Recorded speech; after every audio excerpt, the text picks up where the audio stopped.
with you though, man. But you already know, man. You see, brand ambassador, Black Billionaire. Yes, what's a Black Billionaire? Album out right now. My next EP, I had to push it back a little bit because I'm waiting on these features. Okay. But, you know, that's always the worst. Realest shit I never wrote out right now. It might be like a personal thing to me, but I like to say my shit platinum in the hood. Hey, you know what I mean? Sure. For sure, I need that. It's a real grown man rap. For sure, for sure.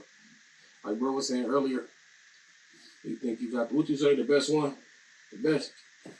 I appreciate that. And it's crazy because I done made so much music from the time that I've been out of prison to now. That album is really a compilation, and I didn't even know that it was gonna come together like that.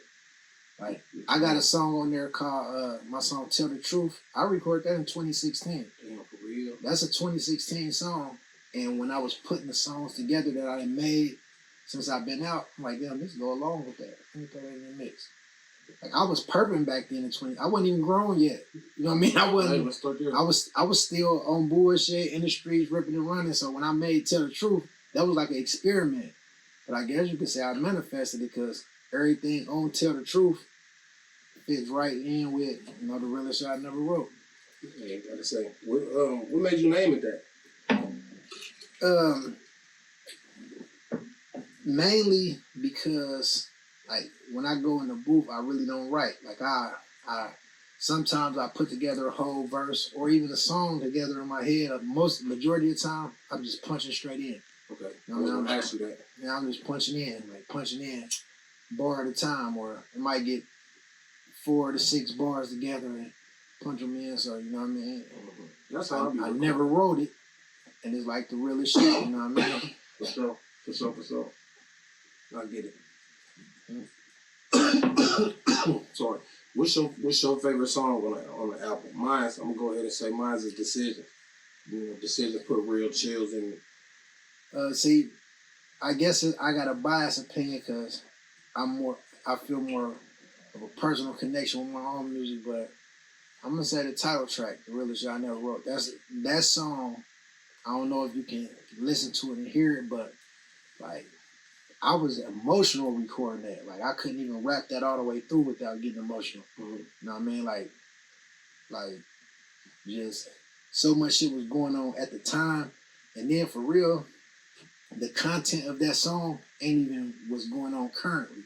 But right then in the moment, I recorded that song in the room by myself, lights out, nobody around, you know what I mean? So yeah, that one vibe. Yeah. You brought it down. Mm-hmm.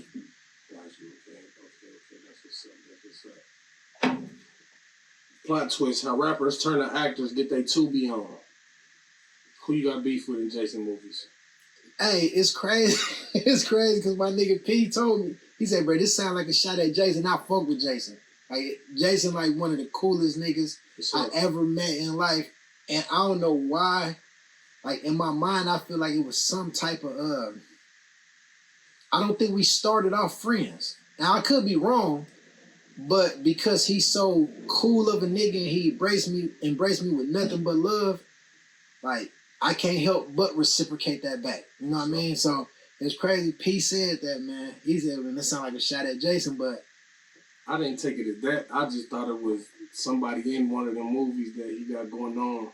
I didn't think about Jason specifically. Right. But I was just, he talking about somebody. Nah, for real, I was just trying to kick bars. You know what I mean? And that's the last song that I made for that project. That was just me, heard the beat that I liked, and start kicking raps to it. And I'm like, damn, this the only up-tempo shit I got. But I ain't rapping a bunch of bullshit, so I can throw this in the mix. You know what I mean? Just to show them I still can get on my witty punchline shit. So to me, every song on there is so relatable. Like, was that by design? Did you do that on purpose? Man, I promise it was all by accident. Like, in the moment of me making the songs, I did want people to be able to relate to them. I did want to be vulnerable. I did want people to understand, like, I'm a different nigga than what I was between 06 and 09. You know what I mean? But, like, putting the album together, like, I might have made, I might have made Cry for Peace and then made 6 or 7 different tracks talking about Shoot 'em Up Bang Bang. Mm-hmm. And then came back and made Decisions or Drowning. It's like I get in my mode, like for real, bruh. I'm trying to see how I can explain it. But the majority of the songs on that album helped me deal with shit that was probably leading me into depression. Like it's lines on there where what song is it? It's Hit Home. I say something about I make a reference to like me and my girl arguing or financial issues, like that type of shit was really going on in that moment. Mm-hmm. And I was like really stressed out about it. For sure. And when you hear me on the song, like sometimes I just want to rap. Nah, sometimes I just gotta rap. I really mean it. Like I gotta rap to keep from crashing out. Like I gotta go in here and say this shit to keep me from doing the alternative. You know what I mean? Mm-hmm. So I get it for sure. Hey, what bro like to say as an artist? Hey, as an artist, I get that for sure. For sure. Where was your mind at mentally when you recorded Irony? That's bruh's favorite song on the album, by the way. So I started off. It's crazy because I started off recording that song on a beat that my nigga Buck Keith Watson ended up using for his song called Demon Time. But when I record, I'm like, but this ain't the feeling for the lyrics. This ain't the feeling for the lyrics. The beat was nice, but these ain't the feeling for the lyrics. But like, I got kids. I got a lot of kids, and a portion of them. I got 8 kids. I got 8 kids, and right now 3 of my sons incarcerated, and my 18-year-old daughter got a daughter. So it's kind of like my mom was like my kids weren't making the right decisions. Like they was following in the footsteps that I didn't want them to follow in. You know what I mean? Like, and I can honestly say like one of my kids specifically, like he glorified the old me. He glorified that old lifestyle. And now that I done been through what I've been through and shook up out of it, it's like, nah, that's not it. But I gotta take accountability because they see me trapping and money and females and carrying pistols, and that was like normalized. Yeah. So now that I'm like, nah, don't do that. You know, they looking at me like Lil J Rock and Bobby Johnson. That's why I put that skit on there. Yeah. You know what I mean? That's why I put that clip from the movie on there. Like, so I do got to take accountability for subconsciously programming them to think that the hood shit and the street shit is where it's at. And like, you know, now it's coming back tenfold. Like, damn. Right. So I got 3 sons locked up. My daughter, 18, she about to graduate. Kudos for that. That's what's up. Congratulations. But, you know, she got a daughter, and that definitely ain't the direction I wanted any of them to go. So, you know, I just wanted, when I made that song, not even thinking that my kids would listen to it, but mentally I'm like, man, I need to like speak some shit that could potentially make them change what they got going on. You know what I mean? Mm-hmm. I get it for sure. I was just, I kind of got into it with somebody, and long story short, I was kind of like, I don't want my kids to know anything I used to do. Let them think I'm lame or whatever, you know what I'm saying? I don't want them to know none of that. Right. And, you know, like you just said, it's kind of, that's the reason, you feel me? I don't want them to see none of that. I don't want none of that to be glorified, none of that. You know what I'm saying? Even like you just said, it was normalizing what you were doing. Yeah. So I get it for sure. I get it. So, you said you got you said the studio in the basement? Yeah. Explain your recording process just on the normal. So for real, unless I'm like doing a feature with one of my homeboys, nothing is never really planned. Like my girl can tell you, I'll be sitting in the living room and I might listen to some music, or it could be something on TV, and I just get triggered and be like, man, I need to go record real quick. So unless I'm working on like a feature or something, it's never planned for real. Like I listen to some beats like what I've been doing here lately.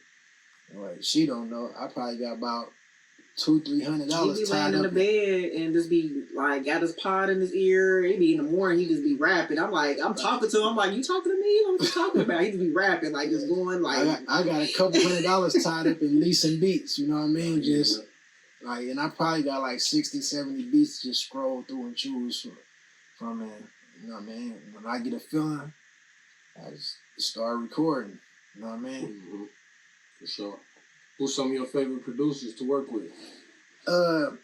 This nigga I never met, and I hope somehow, some way he can hear this. This nigga named Young Nab, whoever he is, wherever he at, like he makes the beats that fits me perfectly. Young Nab produced the majority of the realest shit I never wrote, and all his beats come on. I think it's like a money counter, and it's a Young Nab, baby. Whoever he is, wherever he may be, if I can lock in with him like how C Money did with Cash Money AP at the beginning, like dude makes my sound. You know what I mean? Like yeah. What's his name again, just for the record? His name Young Nab. Young Nab. That's what's up.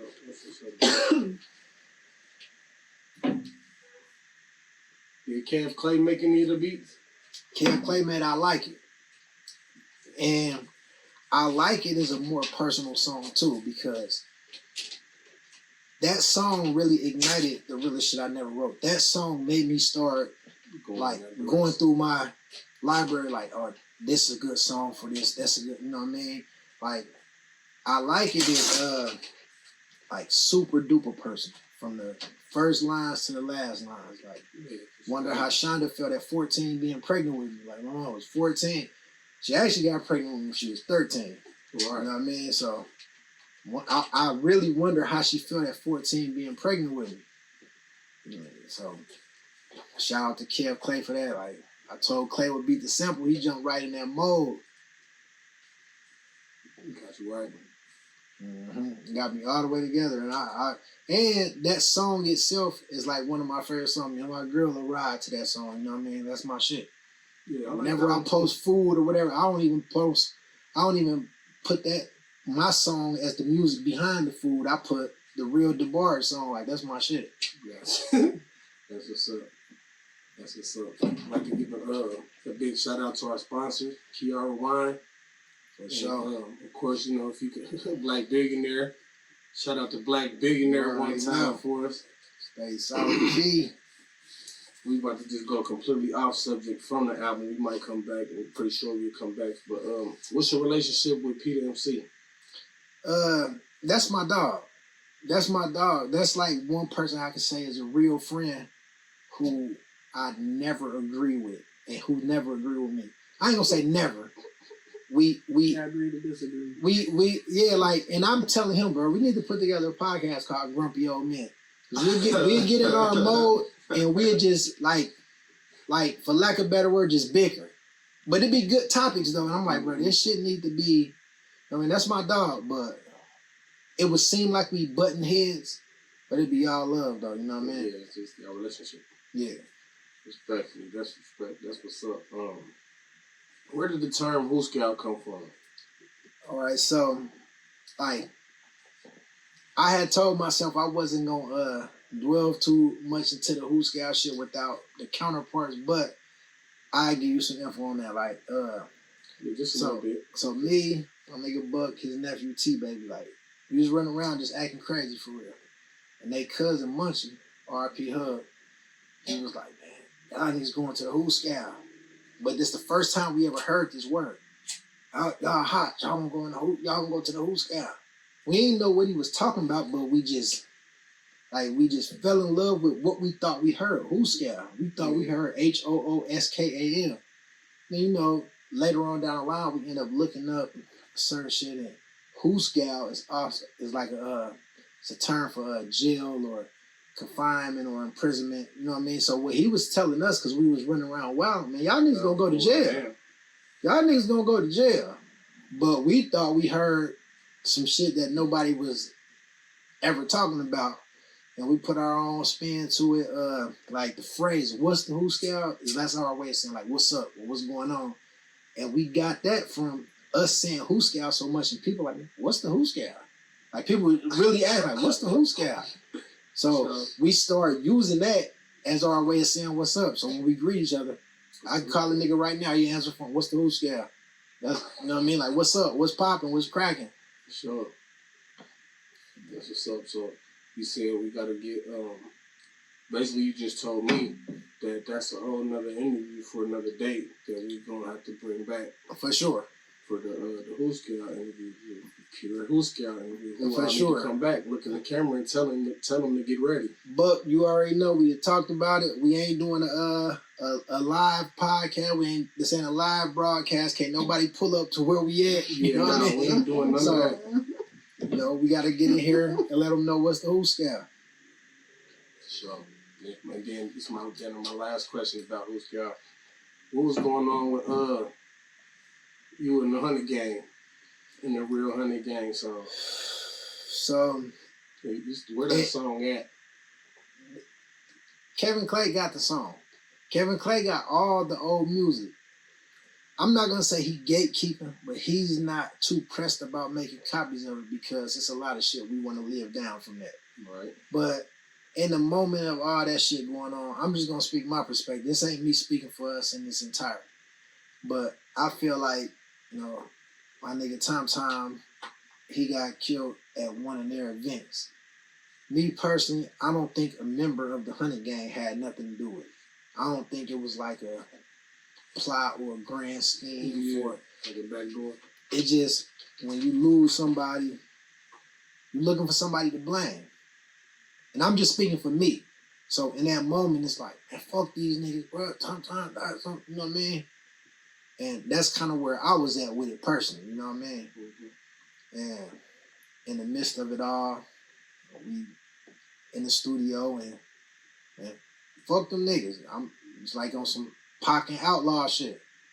Now, moving forward, Coogee, my nigga. I had a lot of respect for Lansky, you know what I mean? Dame, funny dude. Like, I fuck with him like, he ain't even a nigga I would want to do no harm to. Like, you know what I mean? Dame a cool nigga. Smobby is mutual respect. Go Getter, we didn't like brush shoulders time to time, but we don't have no type of relationship. But from me to him, it's all love. It ain't no animosity or nothing, you know what I mean? I can tell you right now, today, in 2024, whatever was going on back then, just off of all emotion. Like, we need somebody to blame, because our nigga, our dog, who anybody on the outside looking in, like, man, he's a big dog in hooskal. He got killed over there at their event. So, you know what I mean? And like I said, I'm just speaking for me. I don't know how anybody else might feel about it, but there's these words from Beezy. Respectfully. So you got your Black Billionaire shirt on. For sure. How did you become an ambassador for the Black Billionaire brand? All right, so Key reached out to me. I'm a little inebriated right now, so I don't really know the full conversation. I just know she hit me up. I told her we locked in, and I just started going hard with it. It might be because this is the type of shit that I want to do for my own brand, but you know, right now I don't have a brand. Well, I do got the Fly Underground on Fly 93.5, so you know what I mean? Y'all be seeing a lot of that coming soon, but okay, I'm gonna ask you about that in a second. But I fuck with Key, like, as long as I known her, it ain't been nothing but love. You know what I mean? Support. She always extend her hand and she'll tell me, like, whatever you need help with, you know, I got you. Whatever the case may be. Even back when I was feeling myself so much where I kind of like brushed it off, like all right, I hear you, but I fuck with her. She ain't never showed nothing but love. That's what's up. Yeah, I always fuck with Key. Mm-hmm. That's all shit. Like you just said, there ain't never been nothing but love. Yeah.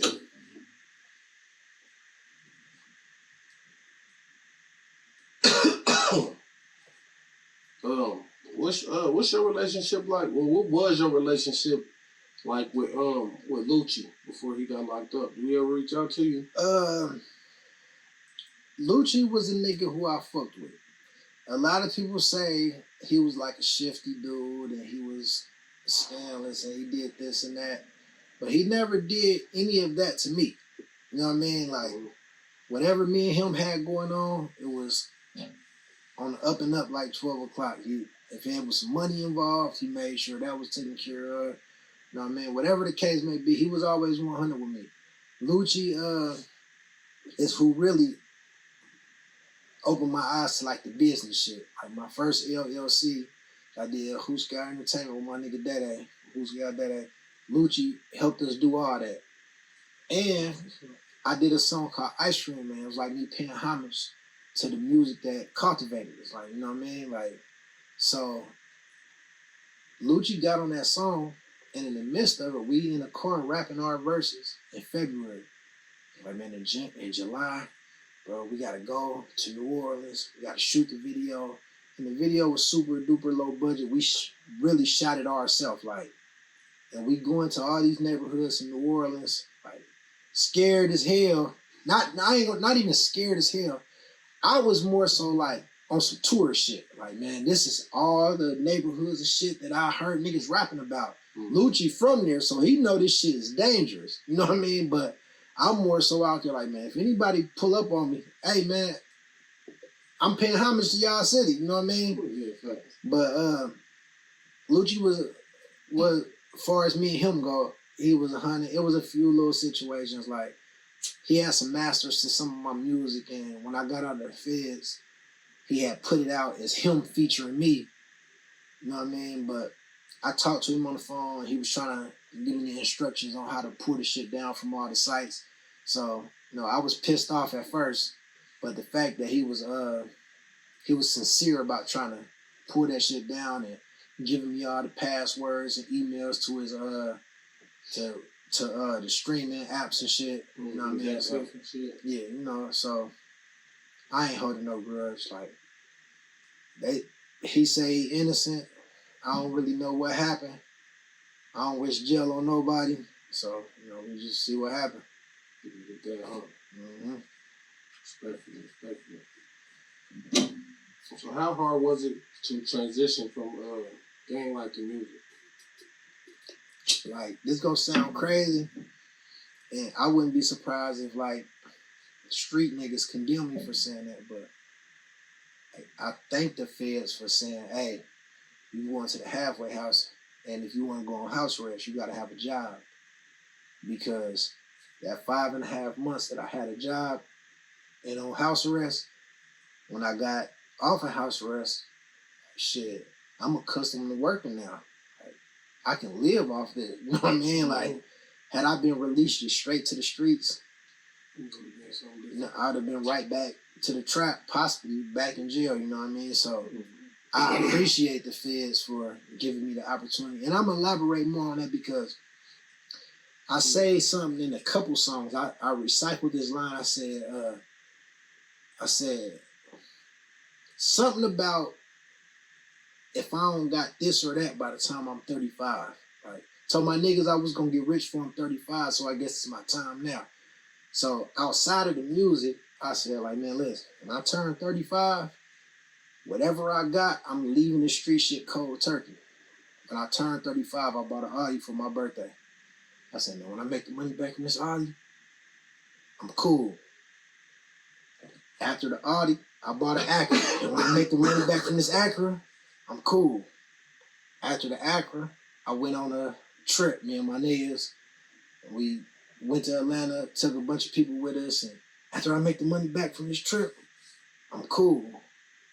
And shit, 3 weeks after the trip, I caught a Fed case. So, you know what I mean? I kind of tricked myself out my spot. For sure. You know what I mean? So Definitely what that sound like. And I feel like whatever higher power it is, yeah, man, you keep playing. You said you was gonna be cool when you turned 35. Man, I gave you 3 chances. You bought a car, you said you was cool. You bought another car, said you was cool. And you out running around doing whatever. You said you was cool after this, man. You need to sit down.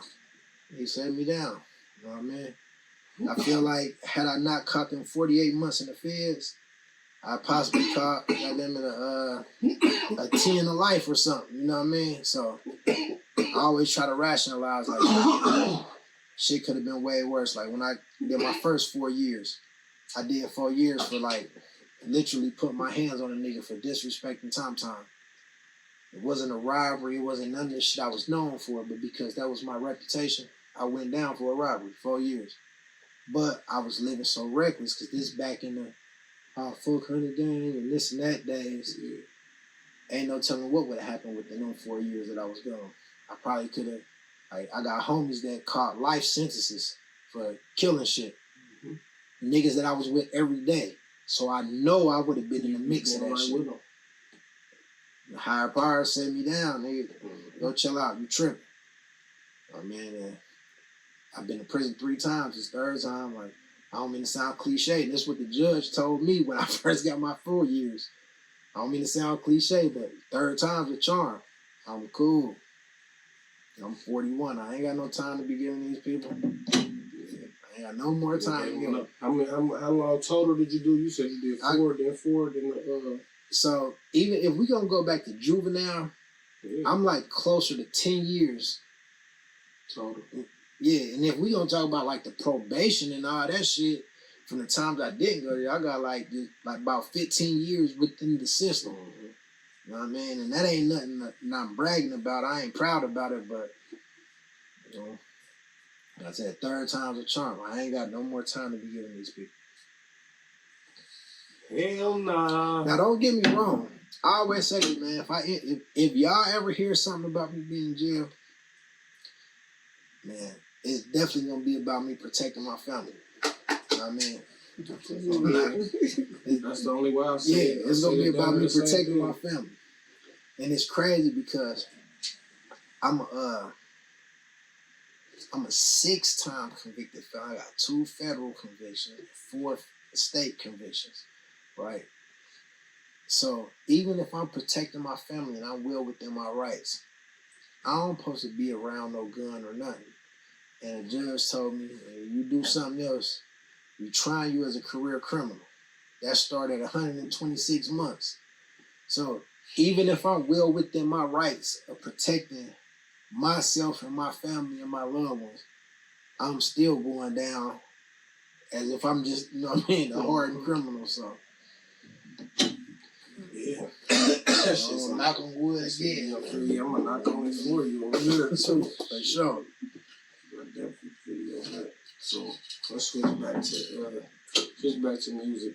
Mm-hmm. Where you feel the Dayton music scene is right now? I've always felt this about the Dayton music scene. We have our own style and sound that nobody wants to embrace. Like the Dayton music scene wants to sound and be like everyone else. You know what I mean? And everyone else took the Dayton sound. Like, you know what I mean? If we're going to go back to the West Coast music, like, I'm an 80s baby. So a lot of the hip-hop I grew up on, the gangster rap, it was sounds. And I'm originally from Milwaukee, so before I moved to Dayton, I didn't even know nothing about Ohio players, Zapp and Roger, Lakeside, Sled, you know what I mean? Like, I didn't know nothing about any of that. But since I've been here in Dayton, like, I realized, like, damn, a lot of the music I grew up off of, the gangster rap that I fucked with, and that was the sound from where I'm at now. You know what I mean? So I just think if we as a whole come together and I hate to like make a comparison, but if we do like how they is in Atlanta and everybody stick together and push you know what I mean? I feel like we can make some shit happen. And I'm rooting for niggas like Coogee. And get up out of here, do your thing, man, and then shed the light on the city. Because when motherfuckers start asking, hey, where this dude from? And they come looking here, they gonna hear a lot of good talk. You know what I mean? Niggas better be ready for that too. Yeah, for sure. For sure. Because you see what happened in Detroit. Mm-hmm. He really came through. He opened up the doors for everybody else. And now look at them. Yeah, they jumping. I just hate when it's like, and I ain't gonna put no names on it, But it's niggas from Dayton who are good, who are great at what they do. Then they go out their way to try to sound like whatever is popping, bro. I hate that, bro. Me too. I hate it. Like, you good without trying to sound like these niggas. That's where you was at without them. Bro, I'm from Milwaukee.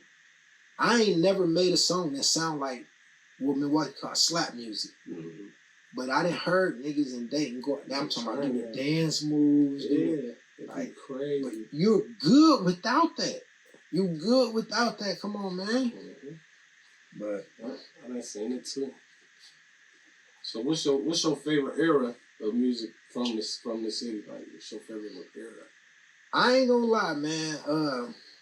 The Diamond Cut DBM era. That era was lit. That era was lit with the music, and like I was doing a bunch of bullshit, but we definitely was having fun though. So you know what I mean? Like, and that's how I know I never been a hater, because even when we tried to and this is just me speaking from my perspective. I ain't speaking for the whole hooskal, but even when it was like we don't fuck with Diamond Cut, I always bang Chaos music. Like, I never been a hater to say, oh man, I ain't listen to that nigga. Like, dude was good. You know what I mean? I always listen to his shit. Like, we'd be on bullshit going somewhere to probably start some bullshit, listening to I Get It In, or, you know what I mean, 400 on my kicks. Like, you know what I mean? So that lets me know I never really been like a hating ass nigga. It just, you know, it was just that, I guess, the way of the time, you know what I mean? And when Diamond Cut and DBM had the music shit jumping, that was for hooskal or Jack Boy, you know what I mean? So, but that was the latest era though. The whole DBM, Diamond Cut, like, that shit was lit. I was having fun, carefree. Like, I ain't had no bills to pay, you know what I mean? But that's what's up, man. I would have to agree with you. for the era, Yeah. that was lit. That was more lit than when hooskal had a name and motherfuckers was checking for us. You know what I mean? I can be real enough to say that, like, the Diamond Cut DBM era was more lit than... It was more fun. Yeah, it was more fun. When y'all was more lit, it was more scary. Yeah. for sure. It was more scary for niggas, man.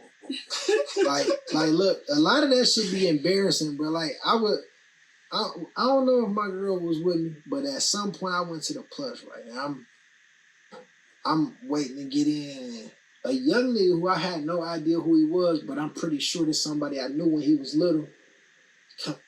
My nigga Aunt B, yeah, hooskal, y'all niggas better tuck y'all chains. Hey man, I got like $7,000-8,000 in my pocket. I ain't even that nigga don't work no, but that shit was kind of embarrassing. But he was like really glorifying that shit, like still on that. No, like, look what you created. You know what I mean? Like, so I'm like, damn. Even I ain't gonna say now, because I think a lot of motherfuckers got respect for what I'm on as far as chilling out. But just in more recent times, like when niggas, you know, approach me on the type of time I used to be on, it just be kind of embarrassing, bro. Like, I don't want to be known as the nigga who was broke taking a nigga chain. But, you know, it's all part of the game. But I don't want that to be what a nigga recognized me for. Like, recognize me for the nigga who used to be on that, but now I'm trying to, yeah, you know what I mean?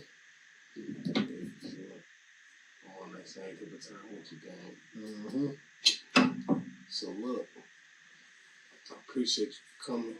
You know, but you know, I don't know if you've seen any episodes or not, but you know, every time somebody come here, they gotta get a top 5. It'd be different. Everybody gets a different one, but I'm gonna give you one. Go top 5 dating rappers of all time, starting from 5, and you can't put yourself in there. Alright. I don't got no numerical order. All But right, I'm gonna give you 5 niggas. But then, whatever you do, you just gotta put your best one last. You shoot the fade. You fake messy. Damn, man, look. See, I don't want this to seem like I'm DSing. Nah, it ain't gonna be none of that. All right. Be none of that. But my nigga High gonna see this and he be like, bro, you always be worried about the wrong shit, man. We men, man. Ain't no Exactly. we way past. Hey, High hate when I say that. He hate when I say no homo. You know what I mean? But wrong with showing love to, artists you fuck but with. I'm gonna say, Coach Chronic. Shout out to K Red. I don't even know if he know that I was a little nigga listening to his music. And I'm gonna say, my nigga Machete. Like, when I used to hear that nigga back in the day, I'm talking about, I wanted to be on the track to show him, nigga, I can rap like this. I can rap like how you rapping. You know what I mean? Damn, this is gonna turn into a top 6. Cause, all right, well, you asked for my favorite rapper. I'm gonna throw DB Hogg in there because I respect what he did. I respect how he took niggas from the hood and put them on. But I ain't putting him in the top 5. I'm just saying that was just a little shout out. I respect what he did with that, what they want to do to you. And I was in DYS at the time, and I may be wrong, but I feel like if I was out, I would have been on that CD. You know what I mean? But I said, who I say, Coach Chronic, and of course I'm gonna say Chaos and Ready, baby. You know what I mean? Like, they like neck and neck. But if I had to bet the house on somebody who gonna open the doors for the city, it gotta be my nigga Cool, bro. Like, Cool is making universal music. And it's a lot of other niggas in the city who I fuck with. As far as, I might not know them personally, but I fuck with their music. I listen to them. I'm about to be spinning them on a radio show and everything, but how can we get in on that radio show? Plug it. Shoot me an email. flyunderground@gmail.com. That's fly with 2 Y's. Shit, I'm first 3 weeks, I'm spending whoever send me music. The 4th week, me and Skeeter Fly, we introducing a new show called Bump It or Dump It. We're gonna play your music. They get to call in. This ain't our opinion, this the listeners. Call in. If they bumping your shit, you make it to the Fly Underground. If they dumping your shit, you gonna flush it down the toilet, you hit the studio and try again. You know what I mean? So, that's it. flyunderground@gmail.com. That's fly with 2 Y's. Man. Hey, man. Appreciate you for coming, man. Shoot the Fade With Yago, Cut Different Network. Shout out to the sponsors, Black Billionaire, Kia Wine. Try that, fool. Yeah, that's what you drinking right now, that Kia Wine, ain't it? Yep. Me and my girl. I'm gonna hold her cup up too.